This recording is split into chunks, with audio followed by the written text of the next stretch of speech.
Muy bien, nunca mejor que una pausa en el momento exacto o adecuado, sobre todo si estamos hablando de narrativa. Como les decía, la pausa es un procedimiento de trabajo con el tiempo o de tratamiento del tiempo dentro de la novelística o de la narrativa en general, sean novelas, sean cuentos, sean relatos y sean del tamaño que sean. En el caso de Borges es hasta irónico el uso que hace él en ese cuento que mencionábamos, el milagro secreto, porque no se anda por las ramas, no hace alusiones indirectas o elípticas acerca de qué manera se pudo haber parado el tiempo, o lo para de alguna manera en la acción para que el lector pueda ir imaginándose cómo lo ha hecho, sino que directamente dice: el universo físico se detuvo, como si en el fondo dijera: por necesidades propias de esta narración, ahora debo pararla, y la paro. Tan sencillo como eso. Bien, luego dentro de ese momento de detención del tiempo suceden cosas que afectan a la trama de este maravilloso relato de Borges, y luego la acción continúa. Esto a propósito de la pausa, que como dije antes, nada mejor que aprovechar este momento en que en la primera línea de una novela maravillosa, de las grandes del planeta, se menciona un fusilamiento, porque justamente el fusilamiento más famoso de la narrativa en que se hace un uso de la pausa como procedimiento estilístico es justamente este cuento de otro gran latinoamericano como fue Borges. Bien, otra cosa que también queda planteada desde esta primera línea, otra decisión que toma García Márquez y que es tremendamente importante, es la decisión acerca de los personajes, en los cuales, en concreto acerca de 100 años de soledad, hay que decir algo muy importante, y solo diré esto por un motivo muy concreto. Ya he colgado de internet y podéis haber visto incluso diferentes vídeos acerca de cómo se construyen personajes, y en concreto cómo los construye Borges en el cuento del Aleph. Entonces no me extenderé, pero sí diré algo muy importante, y es que si tomamos en consideración la clasificación de personajes de Edward Morgan Foster, de redondos o planos, en el sentido de redondos son aquellos personajes a los que les sucede algo y por lo tanto ellos cambian, tienen un proceso interno que los conduce a un cambio, y planos son aquellos personajes que siempre permanecen iguales a sí mismos y no cambian, sino que representan un valor o una idea y son emblemáticos hasta cierto punto o en su totalidad. Pues los personajes de García Márquez, que muchas personas dicen: es que me produce confusión, nombres tan parecidos, hay momentos en que no sé quién es quién. Bien, yo tengo la siguiente hipótesis: hay momentos en García Márquez en 100 años de soledad en que no se sabe quién es quién, pero no porque los nombres sean parecidos. Yo de hecho cuando lo leí la primera vez no tuve dificultad, en cada momento identificaba quién era quién. El problema surge porque, o la situación se plantea más bien, porque a todos les pasan cosas. Es un mundo donde a todas las personas les pasa algo. Entonces es la superabundancia de anecdotario en la vida de estos personajes lo que hace que al final uno diga: pero este Aureliano es tal o es tal otro, este Arcadio es tal o es tal otro, y este es el que le pasó.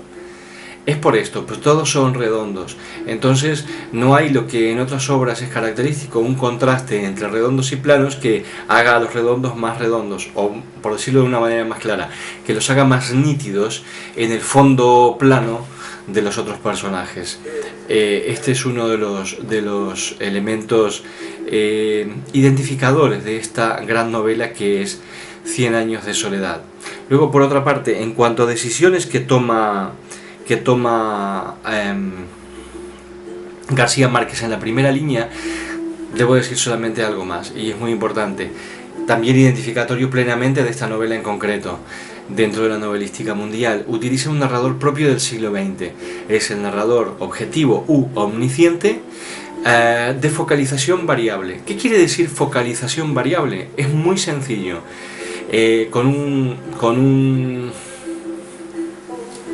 un narrador omnisciente, como todos sabéis, porque lo habéis aprendido en algún lugar o porque habéis visto mis vídeos sobre cómo se construye un personaje, un narrador omnisciente es aquel narrador que conoce todos los pensamientos, todos los sentimientos interiores de las personas que participan dentro de la novela, todos los personajes.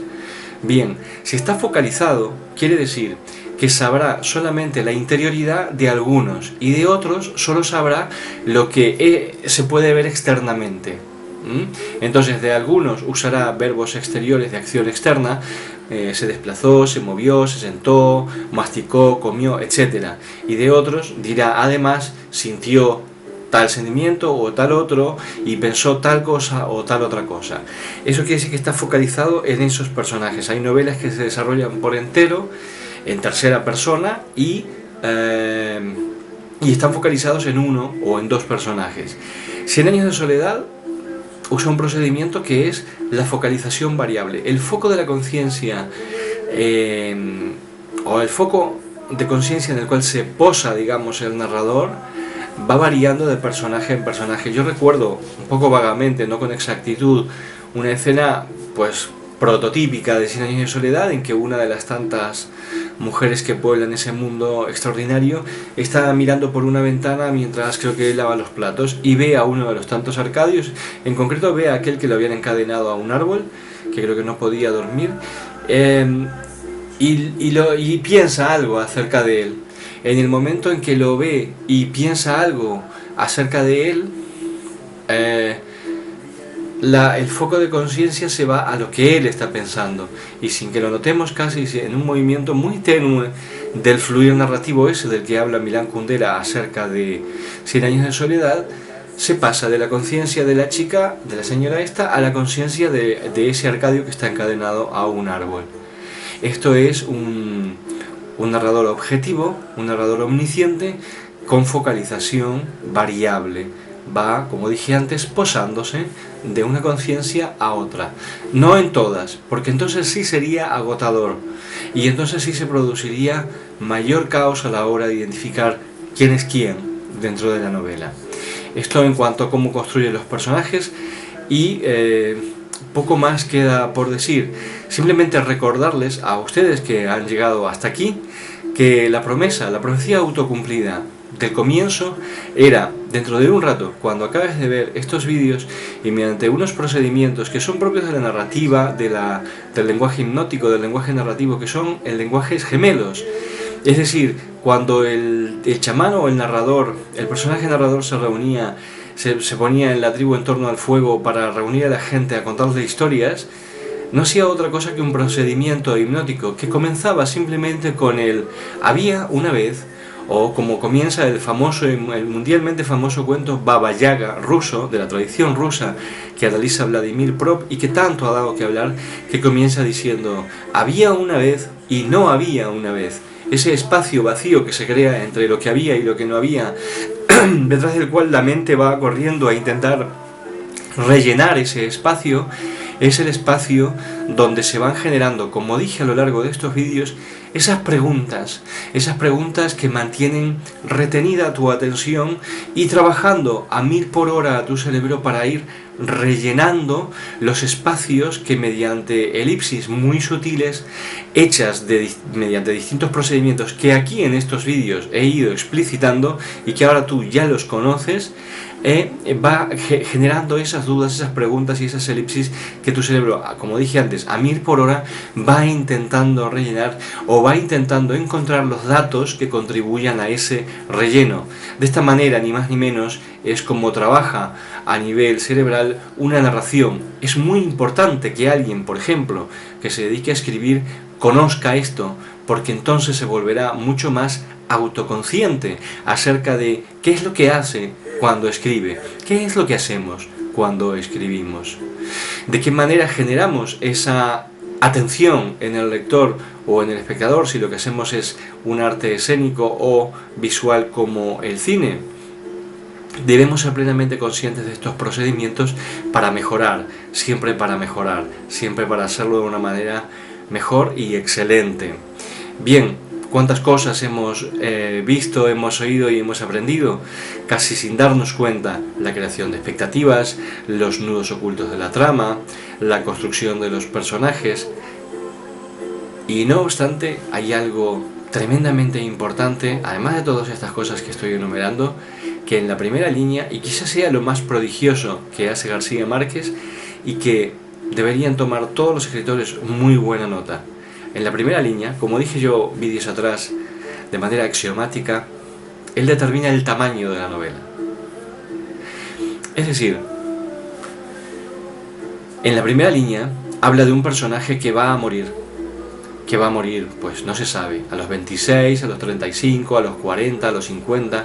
40, 50 podría ser una edad interesante para ese personaje si solo nos quedamos en ese dato de la primera línea. Pero también podría ser que fuera un coronel que llega a los 70 y pico. Bien, con este simple planteamiento ya abre un arco de interrogantes para más de la mitad de la novela. Una novela de unas 500 páginas en según qué ediciones, pues la manera de plantear la primera línea ya te da la oportunidad de hacer un buen borrador en el cual ir anotando una serie de anécdotas con las cuales cubrir este lapso de al menos 50 años. Porque no olvides, en el paratexto, en el título, ya desde el comienzo tú sabes que esta novela trata de una historia que dura 100 años. Y entonces en la primera línea García Márquez ya abre el planteamiento para cubrir al menos la mitad de esos años. ¿Queda claro por qué es tan importante plantearse cómo vamos a abrir juego? Bien, espero que leas la novela, que te dejes inspirar por las hipótesis que he planteado y recuerda que a partir de ahora nada será igual. A partir de ahora cualquier obra que leas la verás con otros ojos, con mayor conciencia, con mayor penetración y con mayor profundidad. Y sin saberlo, como sucede cuando estamos leyendo una encantadora novela, cuando estamos siendo sometidos a ese ensueño lúcido dirigido, a esa magia del lenguaje, estarás absorbiendo una información que, como ahora tienes una estructura en la cual encajarla cuando llegue a ti, será más fácil el aprendizaje. Todos estos vídeos podrían titularse con el título que le puse al primero, en el que planteé estas hipótesis hace ya bastante tiempo. Como dijo el gran poeta italiano a quien admiro y gran novelista Cesare Pavese, aprender es recordar. Y yo estoy de acuerdo con eso. Bien, te espero en el próximo vídeo y te deseo feliz lectura. De todo corazón. Muchas gracias.